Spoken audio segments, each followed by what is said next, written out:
Hello, and welcome to day 21 of the Legends of Mathmatica Kickstarter. We're on our way towards the end of this whole thing, with only 9 days left to get in on the backing. We have $3,226 in the bucket and 42 backers. So, at the very beginning of this thing, I mentioned that there was a little bit of an experiment going on, and halfway through I kind of put it on the down low, in part to not to affect certain things. So what was I experimenting with? Well, obviously it was methods of proliferating information with regards to the Kickstarter and everything surrounding that. So I used the various well-traded platforms, particularly Twitter, Facebook, YouTube, and a couple of other ones. I used Minds, BitChute, PublishOX, which was particularly interesting to some of the numbers that came out of that one. And I also utilized a secondary service to do a little bit of email blasting. The ultimate deal was to get an idea of what worked, based off what worked, and what suggestions that had been given in the past were actually viable. Now, I wasn't able to execute on all things because, of course, there's the general modus operandi, which is, it's always a grassroots deal, so you have to get a bunch of people moving in your direction, and you can't do that entirely. You can't just do that digitally. You have to get your boots on the ground, which I did a little bit, at least locally, walking around, handing off a little card that said, "Hey, we're doing a thing." Points to the demo and points to the Kickstarter page itself. And normally I'd be running the convention gambit, but the whole COVID thing, and we're still doing that. Although I know things are opening up, but yeah. Digital conventions, well, I'm still getting my head around those. Anyway, let's take a look at some things. Firstly, we'll look at the Facebook. So the standard operandi for, operating on Facebook is you get a post and then you boost it. And the standard for victory there is your cost to effect. So let's say you ended up spending $35 on a thing, then you should at least get a turnaround of $35 worth of backers. And the closest you can get to figuring out whether or not that happened is based on engagements. Essentially, you can see how many people you've reached, and then you can see what engagements have happened. Now, some of these I've gotten 43, 52 on these ones, and there is one that I did get do a boost on, and that reached about 470 people, and we got 10 engagements. Now, one interesting note with these is that they're targeted and all that stuff, so they can be pointed at people. They can be pointed specifically at either people you know or people you don't. And it should be set up so that you're actually reaching people that you can really interact with. Now, that didn't necessarily happen for me, per se. And by that I mean most of the, and this is not a knock to the people, but most of the people I got in contact with were definitely,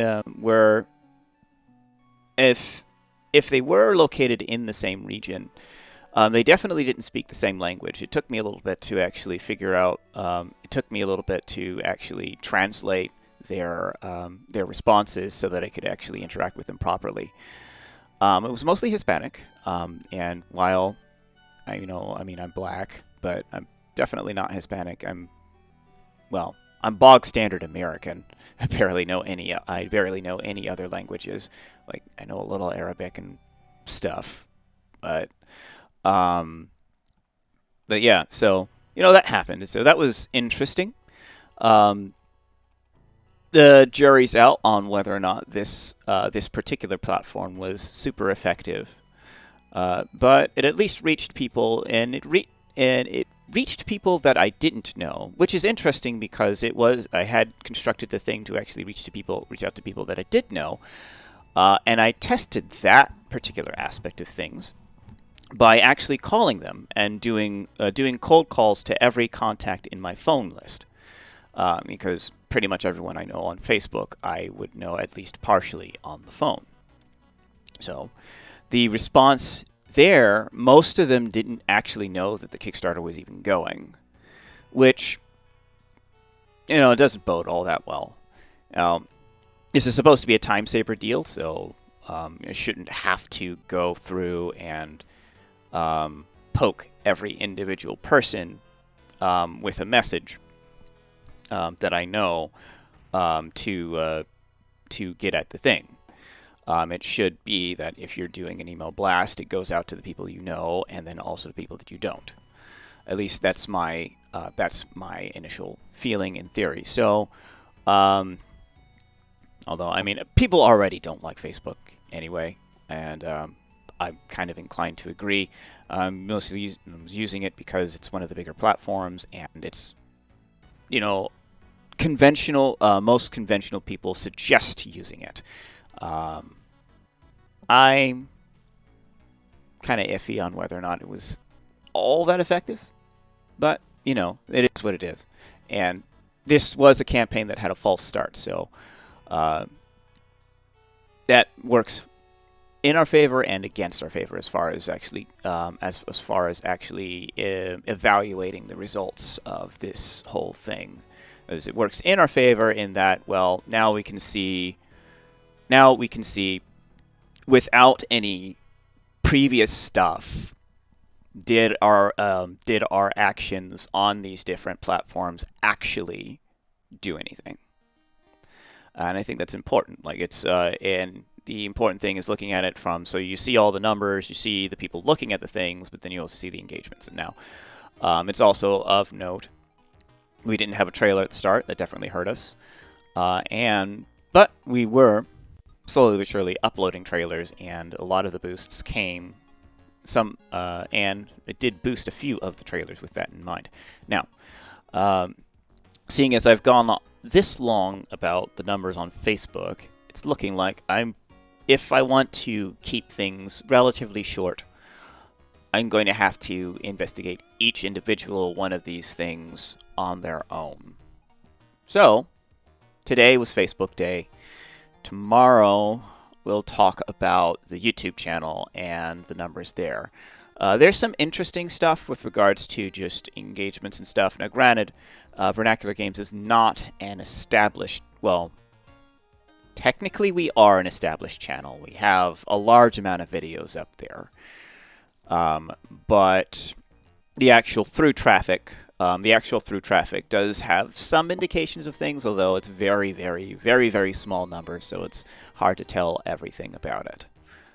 So, next time, we'll check in on the YouTube channel, and depending on how long it takes to kind of extricate information from that, we'll also dig in on the email blast stuff, which, as I've stated very early on in this whole thing, email blasts are one of the first suggestions always put forth. And I also stated my compunctions about how those work and my general doubts about how those work. But I think it's still worth taking a look at it, and of course, this being an experiment, I did want to see what would happen there. So, that is the update for today. This was a bit more of a boring one, a bit less content rich, at least from the standpoint of entertaining stuff. But I wanted to let y'all know that the experiment was definitely going on, and I've been paying attention to a lot of the information with regards to it. So, to conclude, we gained one backer from yesterday. So we were at 41, now we're at 42. And we're at $3,226, and we're coming up on the very end of this whole thing. Again, Legends of Mathmatica Under the Shadow of Certainty. I definitely would like to see if you all would, go in on that and purchase it. It is. I definitely enjoy the game. And I'm biased, of course, because I'm the producer, but what else do you want me to say? I love it. I actually really do like the game. The demo is available on itch, so you can verify whether I'm full of crap or not. And we have all of the updates posted, of course. Last update, we also posted a little sampling of the music tracks from the game, which they're very good. And otherwise, I'm going to go ahead and preamble no longer. It's time for the sign-off. Play the games you want to play, boyos. This is Redcoat, signing off.